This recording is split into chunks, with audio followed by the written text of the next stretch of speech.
चलो टॉपिक डालो। ऐसे हम पढ़ रहे थे हम लोग सिंपल हार्मोनिक मोशन, और हम लोगों ने फेजर डायग्राम पढ़ लिया था। फेजर डायग्राम पे क्वेश्चंस भी किया था शायद।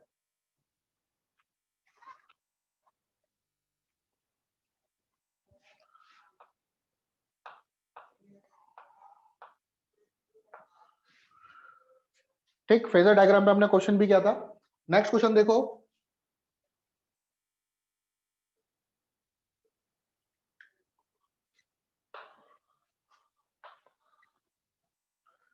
इधर माइनस ए, इधर प्लस ए, ये मीन पोजीशन। ठीक है। क्वेश्चन है, एक पार्टिकल मीन पोजीशन से जा रहा है प्लस ए की तरफ, दूसरा पार्टिकल क्या है,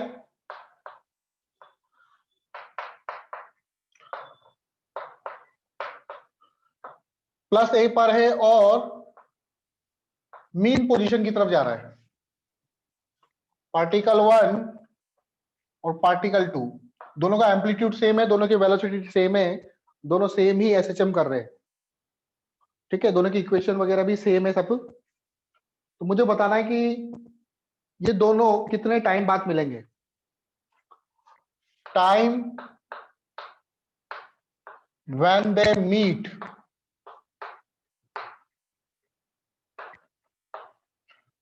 कितने टाइम बाद ये दोनों आपस में मिलेंगे, दोनों पार्टिकल 1 और 2। ये फाइंड करना है हम लोगों को। कैसे करेंगे सर? रिलेटिव मोशन से करेंगे। रिलेटिव मोशन से, लेकिन इनका एक्सेलरेशन तो चेंज होता हुआ जा रहा है, एक्सेलरेशन तो वेरी कर रहा है ना। यस सर, तब नहीं होगा सर। फिर तो फेजर डायग्राम से करना पड़ेगा आपको ये।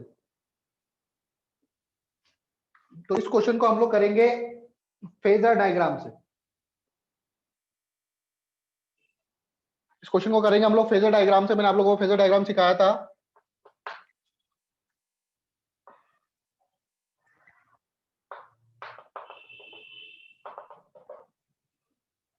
ये मीन पोजीशन, ये प्लस है, ये माइनस है। ठीक है, तो ये पार्टिकल प्लस ए की तरफ जा रहा है, तो 1 जो पार्टिकल है वो इस तरफ है, ऐसे करके घूम रहा है। अभी इनिशियली वेलोसिटी ऐसी होगी इसकी। जो सेकंड पार्टिकल है वो प्लस ए पर है, तो सेकंड पार्टिकल की पोजीशन क्या ये वाली होगी फेजर में। अब ये दोनों कब मीट करेंगे, अभी दोनों के बीच में कितना फेज डिफरेंस है,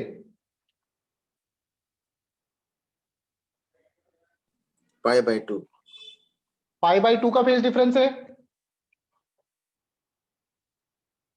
दोनों को लाइन ज्वाइन कर रही है। अब सपोज करो ये 2 यहां पर आ गया और 1 यहां पर आ गया, तो 1 और 2 ऐसे करके कुछ हो जाएगा।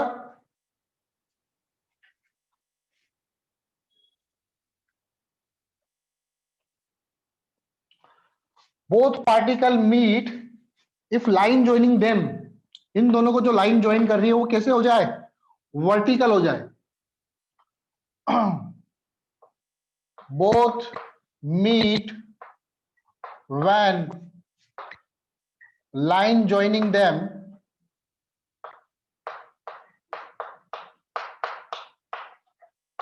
बिकम वर्टिकल,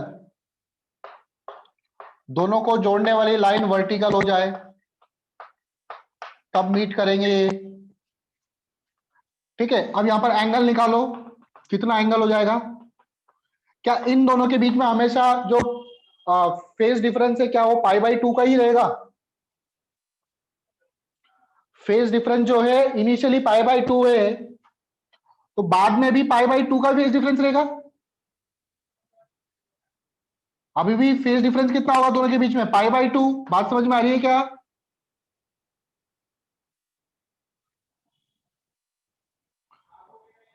तो ये 1 कितना मूव कर गया, अच्छा ये भी π/2 और ये भी π/2, तो ये एंगल कितना मूव कर गया 1।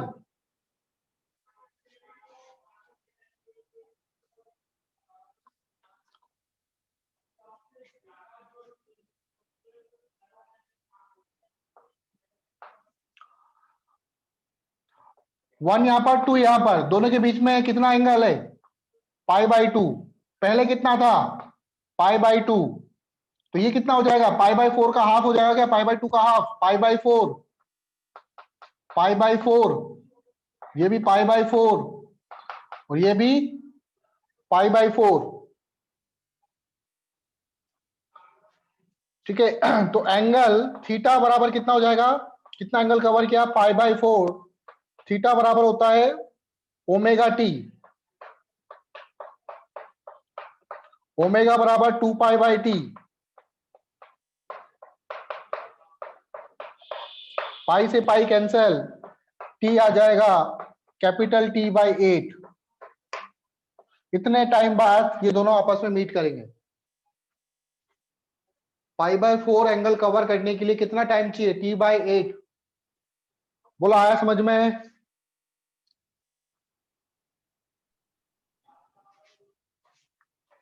अब आता है ये जो पार्टिकल जो एसएचएम कर रहा है, इसकी किसी पोजीशन पर काइनेटिक एनर्जी कितनी होगी और पोटेंशियल एनर्जी कितनी होगी, उसको हम लोग निकालते हैं।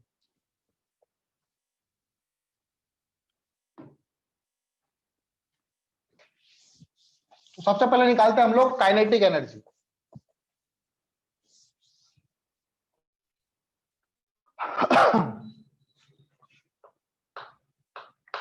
काइनेटिक एनर्जी, तो काइनेटिक एनर्जी निकालने के लिए मुझे वेलोसिटी चाहिए हाफ mv², और वेलोसिटी v बराबर होता है किसी भी x दूरी पर ओमेगा √a² माइनस x²। सुना है कभी ये, v बराबर ओमेगा √a² माइनस x²। तो काइनेटिक एनर्जी क्या हो जाएगी, हाफ mv², तो half m omega square √a² minus x²। This is the kinetic energy of particle at any distance x। कहां पर ज्यादा होगी, मीन पोजीशन पर x जब 0 होगा,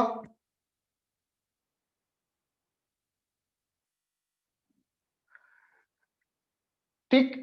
तो ये वेलोसिटी, अच्छा वेलोसिटी का एक और फॉर्मूला पढ़ा था आपने, x बराबर आपने सुना होगा a sin omega t plus phi nought, फिर इसका डिफरेंशिएशन करते हैं तो v मिलता है, that is a omega cos omega t plus phi nought. तो आप इससे भी काइनेटिक एनर्जी निकाल सकते हो, ऐसा नहीं है, इससे भी काइनेटिक एनर्जी निकाल सकते हो, हाफ mv²। इस v की वैल्यू को डाल दो यहाँ पे, क्या हो जाएगा half ma² omega square cos square omega t plus phi nought. तो यहां से भी आप काइनेटिक एनर्जी निकाल सकते हो। आई बात समझ में। काइनेटिक एनर्जी मैक्सिमम कहां पर होगी और मिनिमम कहां पर होगी, रब कर दो इसको ऊपर वाले को।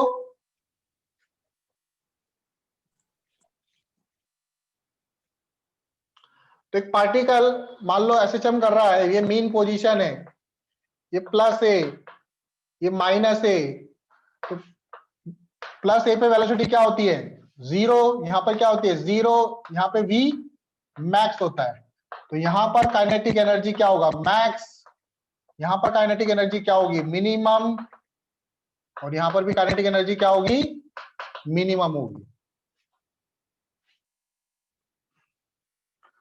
ठीक है, मिनिमम या फिर 0 लिख दो आप, के मिनिमम इक्वल टू 0, इधर लिख दो 0, और के मैक्स कितना होगा half m omega square into a, यही होगा शायद।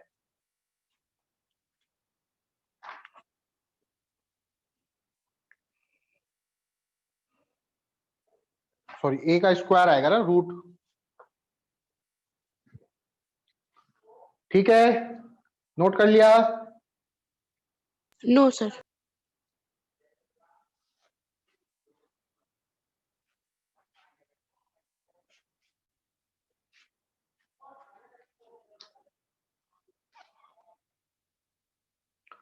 अब इसका ग्राफ बनाते हैं हम लोग, काइनेटिक एनर्जी वर्सेस डिस्टेंस। ठीक है, तो अब कर रहा हूं मैं इसको। हाँ सर।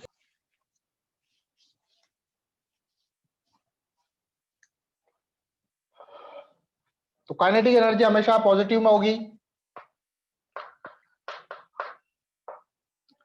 ये डिस्टेंस है, यहां पे ले लो प्लस ए, यहां पे ले लो माइनस ए। जब जीरो पे है तो काइनेटिक एनर्जी मैक्सिमम, जब प्लस ए की तरफ जाऊंगा तो रिलेशन देखो आप, पैराबोला बन रहा है, तो पैराबोला टाइप बनेगा इस तरह से। माइनस ए की तरफ जाओगे तो भी काइनेटिक एनर्जी क्या होगी, डिक्रीज होगी, तो इस तरह का ग्राफ बनेगा। यहां पर के मैक्स होगा।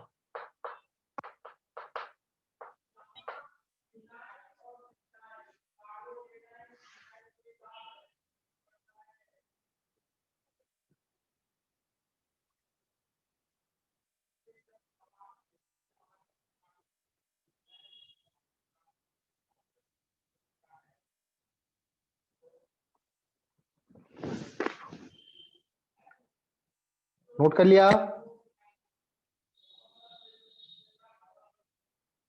कर रहे हैं सर। ठीक है,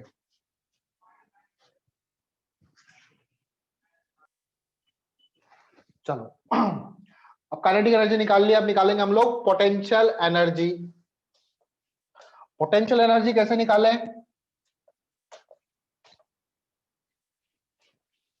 काइनेटिक एनर्जी तो पता है हमको, हाफ mv²। पोटेंशियल एनर्जी कैसे निकालें?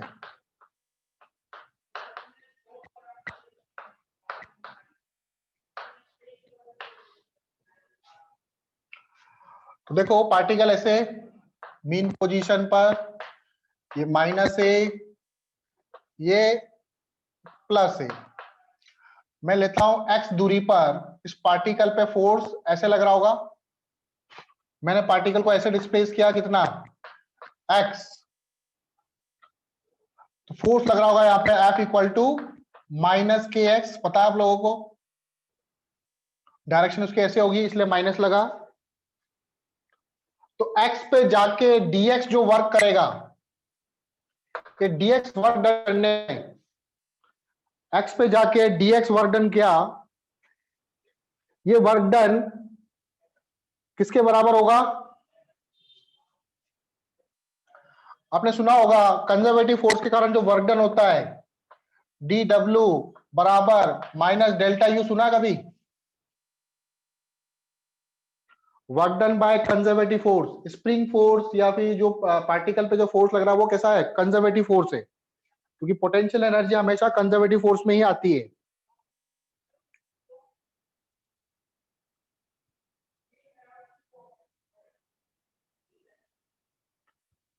ठीक है, इसको इंटीग्रेट कर देंगे।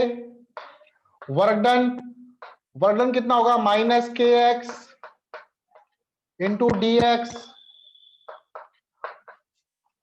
और ये हो जाएगा माइनस डेल्टा यू।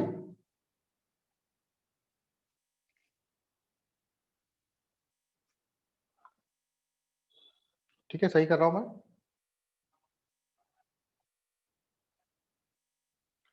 एक्स पे जाके फोर्स लग रहा है इधर,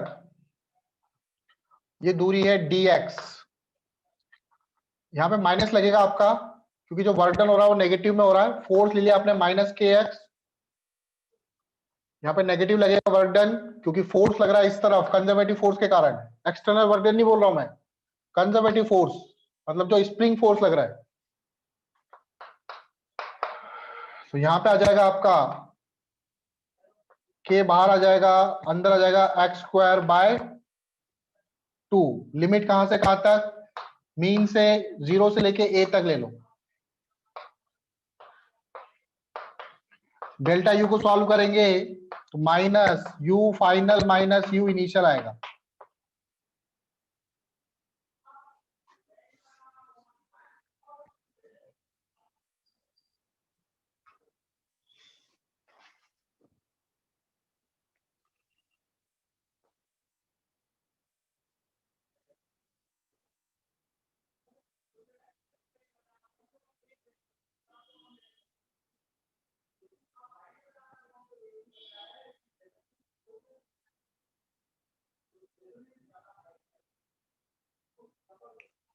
कुछ गड़बड़ हो रही है। वो work done by conservative force minus के एक्स, इसको डीएक्स मैंने मूव करा,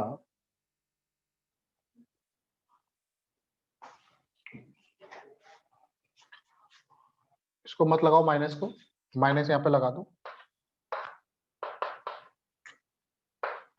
ये हो जाएगा के ए स्क्वायर बाय 2 माइनस 0, ये हो जाएगा u final minus u initial.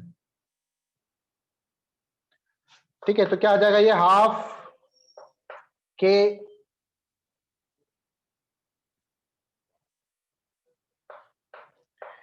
ए स्क्वायर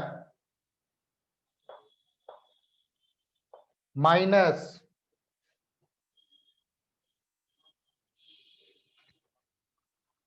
ये, मतलब यहाँ पे एक्स ले लो,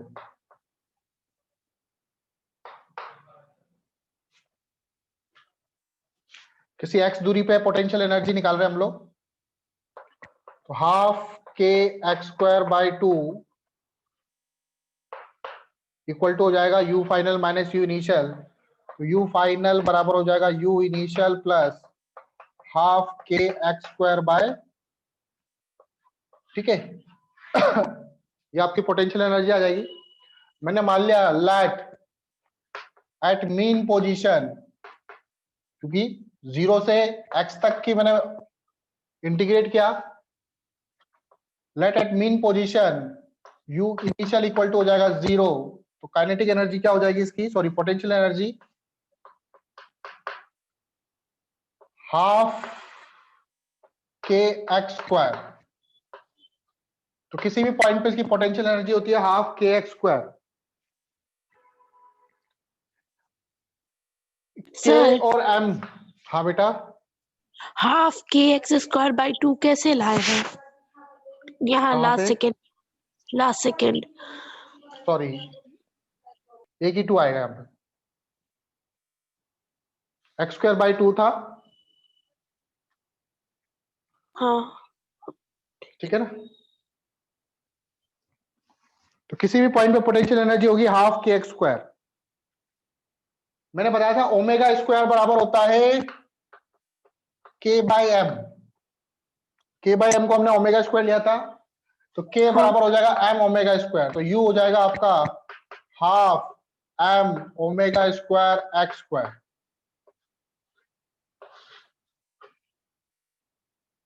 half m omega square x square.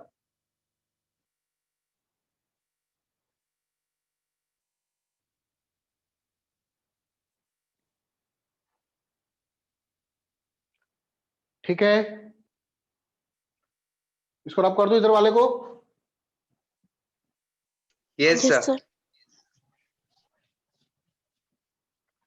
ठीक है, तो मीन पोजीशन के लिए, फॉर मीन पोजीशन, वैसे हमने मीन पोजीशन पर पोटेंशियल एनर्जी 0 मानी है, x इक्वल टू 0 होगा, तो u भी क्या होगा 0। एट एक्सट्रीम पोजीशन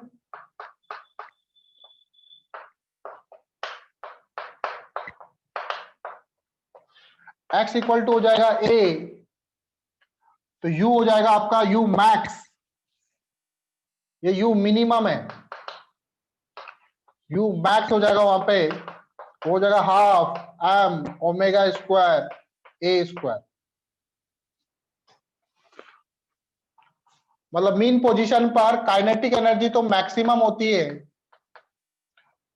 और पोटेंशियल एनर्जी क्या होती है, मिनिमम।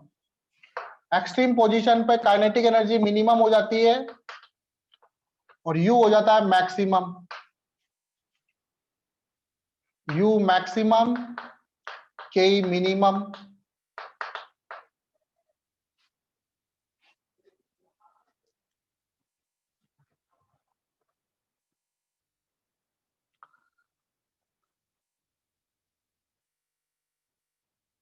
नोट कर लिया।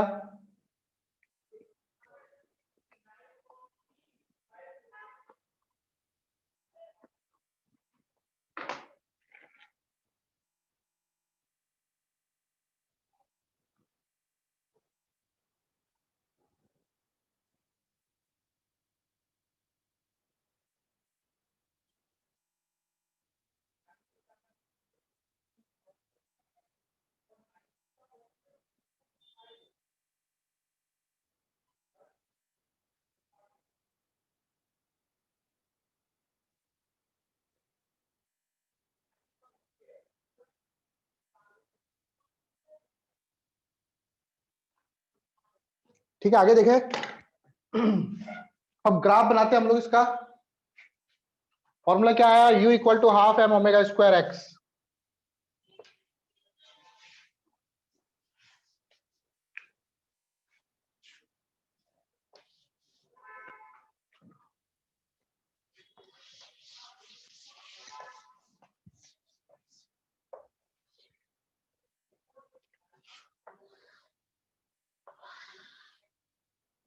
तो ये मीन पोजीशन, ये प्लस ए, ये माइनस ए। तो मीन पोजीशन पे पोटेंशियल एनर्जी मिनिमम और प्लस ए पर potential energy maximum. Again graph कैसे होगा, पैराबोला बनेगा।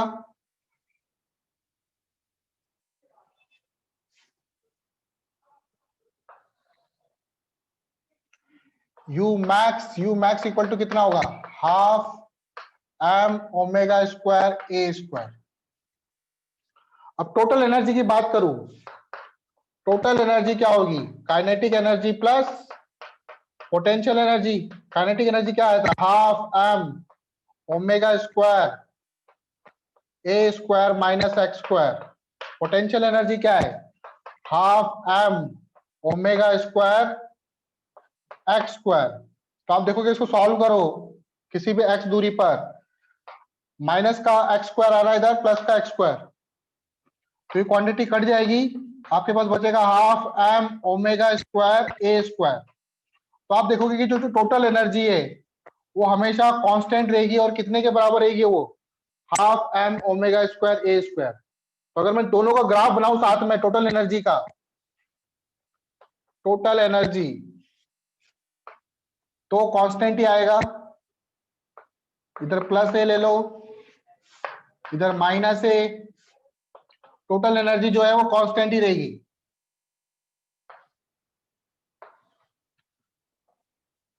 ये हो गया काइनेटिक एनर्जी का, ये हो गया पोटेंशियल एनर्जी का।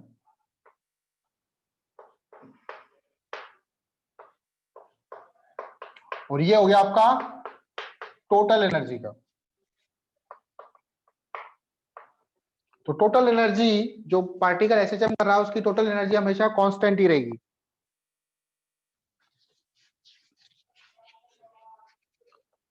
आया समझ में?